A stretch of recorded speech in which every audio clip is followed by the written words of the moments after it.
of all the things that happened over the last week or so, What? the Jaylen Brown one It's very strange. I don't understand how a guy who's that good, who we watched carry that team when we all assumed they would be closer to what the Pacers were this year without their player. Yeah. Right? We both said it. I was like, I don't think the Celtics they're going to hover around 500. That's what we kind of all thought, right? He was dominant. Yeah. And I know that there's this whole analytics war that's going on within the NBA, which is just crazy to me. He's the 7th best Celtic. What? Yeah. What? Insane. Because one thing that it really bugs me, and we do this in baseball, we do this in football, and we do this in basketball. The spreadsheet doesn't tell you, are you being double teamed? Is every help defender leaving their man to help double you after you blow by your first defender that's guarding you? Are you getting closed out and boxed out harder than anyone else? Those things don't show up in the box, right? For example, for many, many years, Buster Posey was pitched around because they didn't really truly have a feared hitter behind him or in front of him. Correct. Right? And so his 320 batting average that one year was wow. It felt even more impressive because teams really went out of their way to not give him anything to look at because they didn't have anybody behind him to fear him. And so, not all numbers are created equal. So when I hear, he's the 7th best Celtic, because that was the argument that I believe, it wasn't Ryan Russillo, somebody had referenced, and everyone was clinging to it. And I was like, I'm sorry. Jaylen Brown might be, I don't know, I guess people are saying he's arrogant now or he's too smart. Well, this is one. I find that to be the dumbest thing I've ever heard. Again, a lot of these anonymous quotes piss me the hell off because say it with your chest. A president of basketball operations said this, quote, if Jaylen isn't happy winning NBA Finals MVP, All-NBA, winning with the Boston Celtics, how's it going to be with us? If he's not happy there, what is he looking for? It scares teams, end quote. Come on. Who says he's not happy, by the way? Because is he a little disgruntled and pissed off on how the season ended? I just think he's a unique guy. Yeah, again, he wins. I don't give a damn if he's he plays hard. And he plays hard. He plays really hard. If he goes at Stephen A. in on his podcast, what does that mean to me? I don't really care. Just win games for me. And is anyone questioning his work ethic? Are you? I'm not. His body looks like it's in tip-top shape.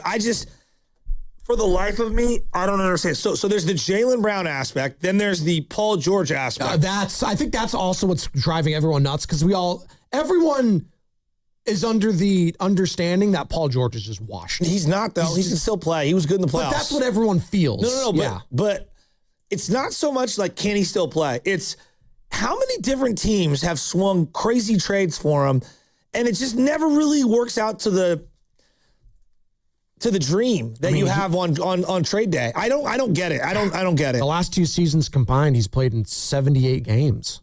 And last year, he had the what was it? How long was the suspension?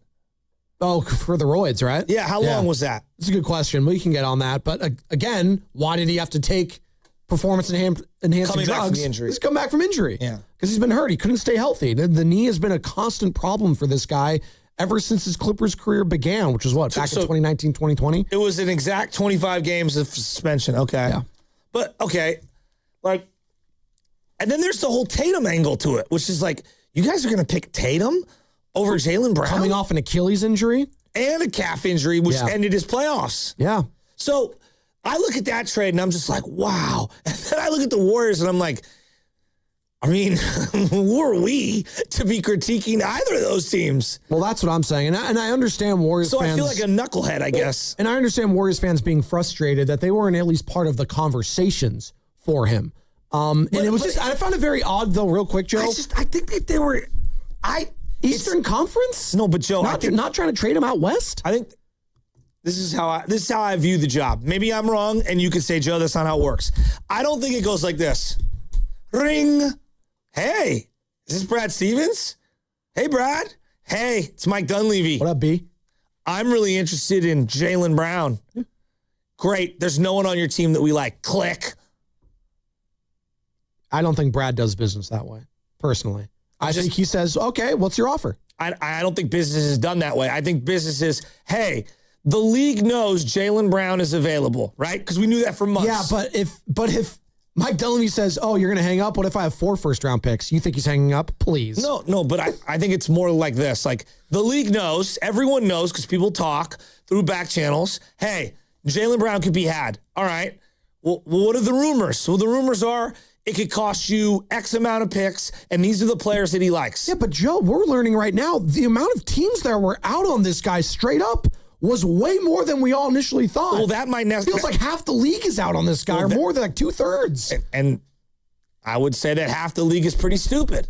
I would agree, which is why I'm pissed off. I'm a Warriors fan. Anthony Slater on with our guys on Thursday, Carter and Sam, saying this. They were never in on him.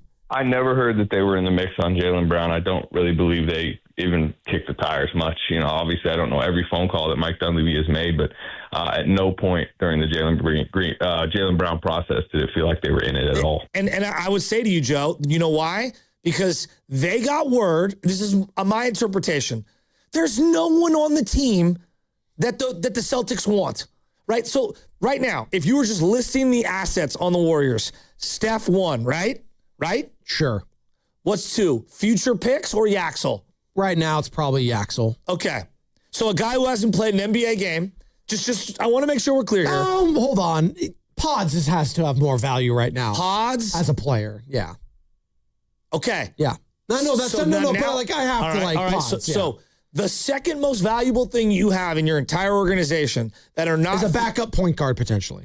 And they have that in Peyton Pritchard, who they think is going to take a larger role. So, again. Yeah, but I'm not listening to the notion that adding Paul George, to me, at this stage of his career, playing 70 games combined the last 2 seasons, might as well be Jimmy Butler, quite frankly. Well, he's going to miss half this upcoming season. And you know what? Give me half a season of Jimmy Butler coming off a torn ACL, then whatever the carcass of Paul George is. Not even close. Well, I think there's something to be said for you're asking why Jaylen Brown is viewed the way he is.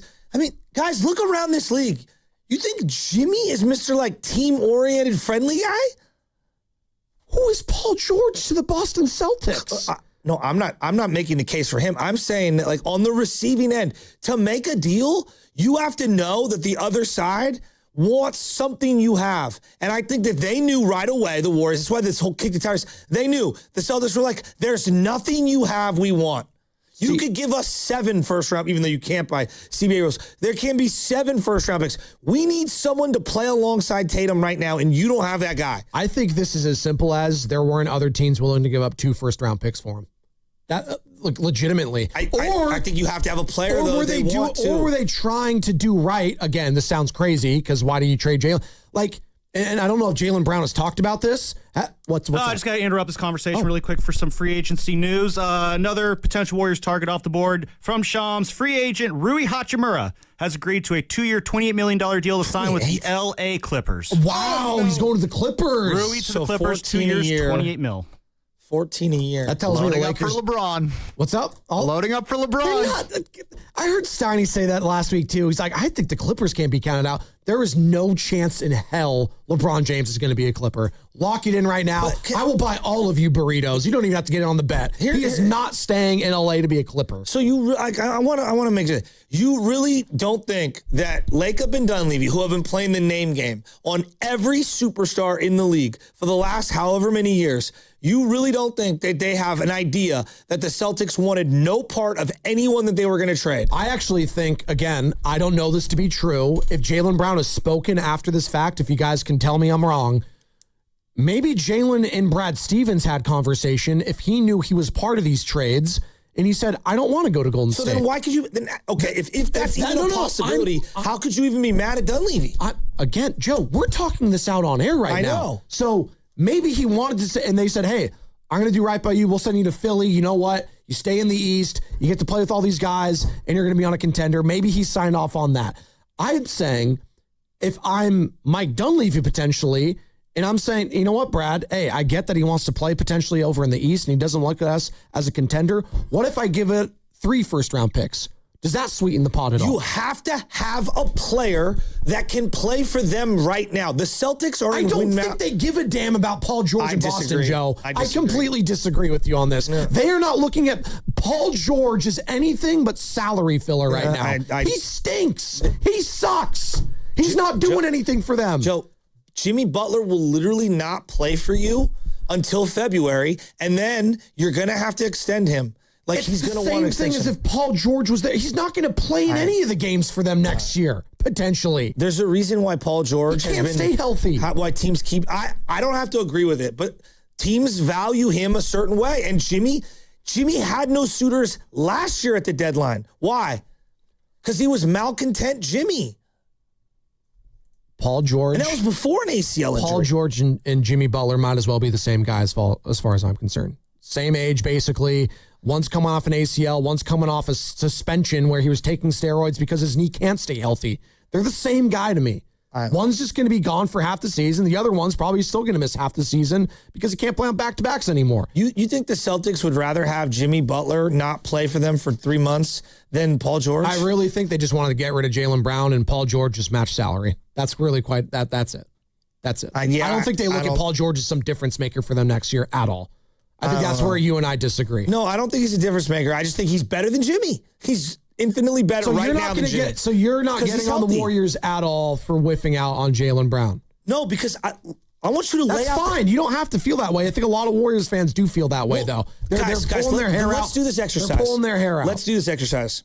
Any team that wants to do a deal with the Warriors, first asset. What's the most desirable asset? You're not getting Steph Curry. No, but who is it? I just told you. Okay. You're not getting Steph. Okay, so if he's off the board, okay, and that's clear by far, and then number one the asset. The next asset after that is not even a player, it's picks. That's the next asset. Okay. That's what I go to next. next. Guess what every team in the league has that hasn't traded them away? Future picks, right? All these teams have. But no, the people are really coveting them. They don't want to. They don't want to get rid of picks. They're very hard to get. What's the next thing? Player X, whether that's Pajemski, Lendeborg, what have you. There you go. Again, the drop off from Steph to picks to Yaxel or Pods. Think about what we're saying. So to execute a deal, there has to be someone on the other end that either has salary filler to match that or wants those guys so bad they're going to kick down the door. I thought Jimmy's expiring contract might have some value. What I've learned now, you know what it is, Joe? It's not just that the expiring contract doesn't have value. It's also that Jimmy Butler himself is going to want an extension and won't play until February. It's all those things combined. And it's suppressed that $58 million to where it almost feels untradeable. Yeah, but I feel like if you're the Washington Wizards right now, why wouldn't you just take on that contract to acquire 2 first-round picks?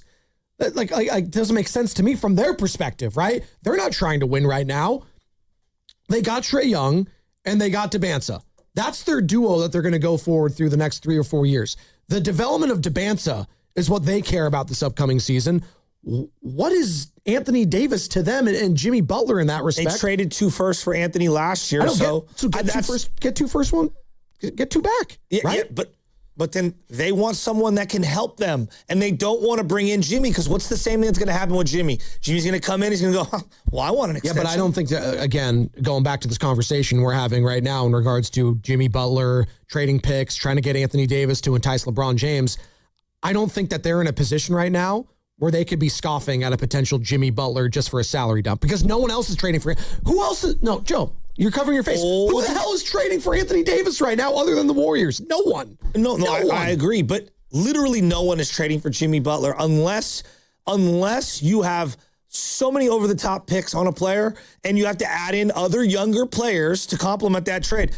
Jimmy is old, considered a malcontent, whether you agree with that or not, injured, and wants an extension at the end of the year.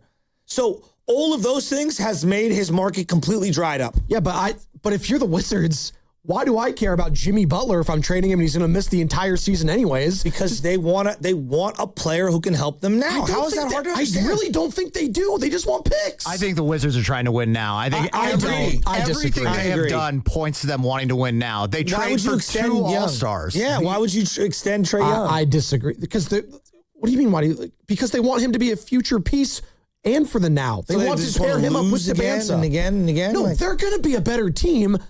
But let's be honest here. If you're the Washington Wizards, whoever runs their organization, you're not thinking we're going to be a playoff team immediately. Yeah, play in maybe. And they were just the number 1 pick team. Obviously, anything up being over 500 is a successful season.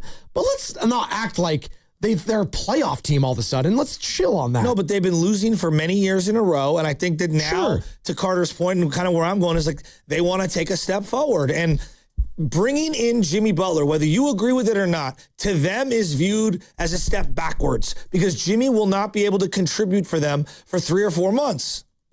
What is Jimmy's role on this team right now? And why does it feel like the Warriors are so hesitant in trading him? That's my question. Why can't we move off Jimmy Butler? I think they would like to in an ideal situation. I don't think Jimmy has value like I thought that the contract salary would have, the slot. Well, from everything we've seen and heard, though, it doesn't sound like the Warriors want to trade him, right? Am I missing something?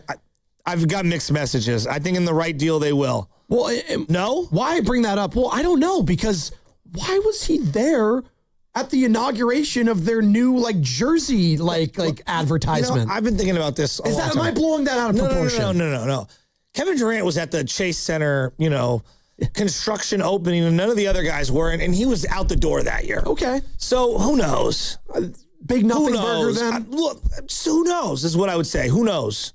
And I'm also going off what Dunleavy has said. Again, take it with a grain of salt. All these guys, I get it, lying season. Yeah. Jordan Poole was talked about, as a future Warrior for years to come, and they traded him immediately.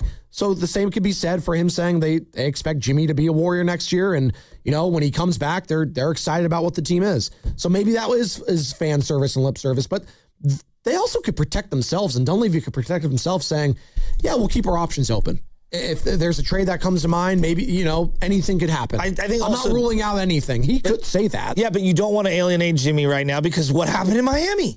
You alienated him over money, and he was like, yeah, then I'm not going to play. Well, but Jimmy's just not going to show up to the team. And if he just doesn't show up, then what's the problem? The problem is he's making $58 million. Whatever. He's going to be out for most of the season anyways. And if he doesn't show up the second half of the season, you know what? You made a risky trade, blew up in your face at the end because he got hurt, then he's gone. Look, but I'm saying you don't owe Jimmy anything. That's what I'm saying. You paid him, but there is a fine line of Jimmy is influential amongst other young players in the league. Guys do look up to him, whether we agree with that or not. Not Karl-Anthony Towns, but other guys do look up to him. And if you sign the guy, give him an extension, he gets hurt, and then you treat him like he's a piece of property as opposed to an individual, that might get out and be a bad look. That's the only thing I can think of that they're trying to cover. Jimmy Butler himself said, hey, if they trade me because they want to win now in the first half of the season, that's fine. He's on record saying that. So he gave you an out if you want to trade him. I'm just questioning right now why the Warriors want to keep Jimmy Butler on this team. If they're flirting with LeBron James. I don't think they do. I think they're saying it out loud, but I think their actions behind closed doors are else. All right. That's fine. They cannot be sitting here with a straight face thinking, yep, 2 months to Jimmy, $60 million, he's going to want that extension. That I got no problem with that. They've got to be just oh, God. Right? I just am questioning and just make the trade now then. If you're flirting with Washington. Yeah, but you got to find a suitor. Joe, this is the hard. I thought there would be more suitors. Clearly there isn't. I just don't. I would be shocked if Anthony Davis gets traded anywhere else other than the Golden State Warriors. It's Warriors or a Wizard as far as I'm concerned. There's no other team out there that's going to absorb that contract. I think that they're, Rich Paul and them are using the Warriors to leverage the Washington Wizards to give him the extension that he wants.